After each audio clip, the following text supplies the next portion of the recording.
बिस्मिल्लाहिर्रहमानिर्रहीम। अस्सलामु अलैकुम वरहमतुल्लाह। दो तरह के मकाम होते हैं, एक को कहा जाता है इर्तिकाई मकाम और दूसरे को कहा जाता है अताई मकाम। कोई भी इंसान जो आजकल के लोग हैं वो इर्तिकाई मकाम तो हासिल कर सकते हैं लेकिन अताई मकाम हासिल नहीं कर सकते। अगर कोई इंसान बहुत ज़्यादा मेहनत करता है और अल्लाह सुब्हानहू व तआला के हर हुक्म के ऊपर पाबंदी से अमल करता है तो वो वलीउल्लाह तो बन सकता है लेकिन वो सहाबी फिर भी नहीं बन सकता। इसलिए जो सहाबा इकराम रज़ी अल्लाह अन्हुम अजमईन हैं वो अताई मकाम के ऊपर फाइज हैं। इसलिए अपनी ज़बानों को हर इंसान को चाहिए कि वो अपनी ज़बानों को सहाबा के बारे में बेलगाम ना करे, वरना उसका अंजाम बहुत बुरा होगा। सहाबा का जो इश्क नबी करीम सल्लल्लाहु अलैहि वसल्लम के साथ था उसकी एक मिसाल आज आपके सामने रखता हूँ।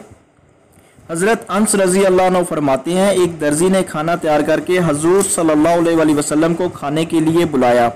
मैं भी हजूर सल्लल्लाहु अलैहि वसल्लम के साथ इस दावत में चला गया तो इसने हजूर सल्लल्लाहु अलैहि वसल्लम के सामने जौ की रोटी और शोरबा पेश किया जिसमें कद्दू और गोश्त की बोटियां थीं। मैंने देखा कि हजूर सल्लल्लाहु अलैहि वसल्लम प्याले के किनारों से कद्दू तलाश कर रहे थे। इस दिन से मुझे भी कद्दू बहुत ज़्यादा मरगूब हो गया। मुस्लिम शरीफ में ये रवायत मौजूद है। तो हम देख सकते हैं कि एक सहाबी ने नबी करीम सल्लल्लाहु अलैहि वसल्लम का एक अमल देखा और फिर उसके बाद उस अमल से वो इश्क करना शुरू हो गया और उसने ही उस अमल को अपना लिया।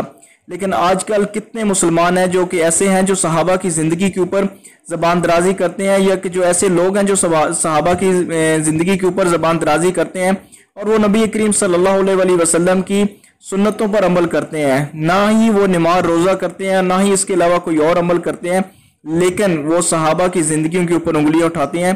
तो अल्लाह सुब्हानहू व तआला ऐसे लोगों को हदायत दे। अगर उनकी किस्मत में हदायत मौजूद नहीं है तो अल्लाह सुब्हानहू व तआला उनको दुनिया के लिए इबरत का निशान बना दे, ताकि आने वाले लोग उनको देखकर इस किस्म की तमाम गुनाहों से पनाह मांगें और दूर रहें।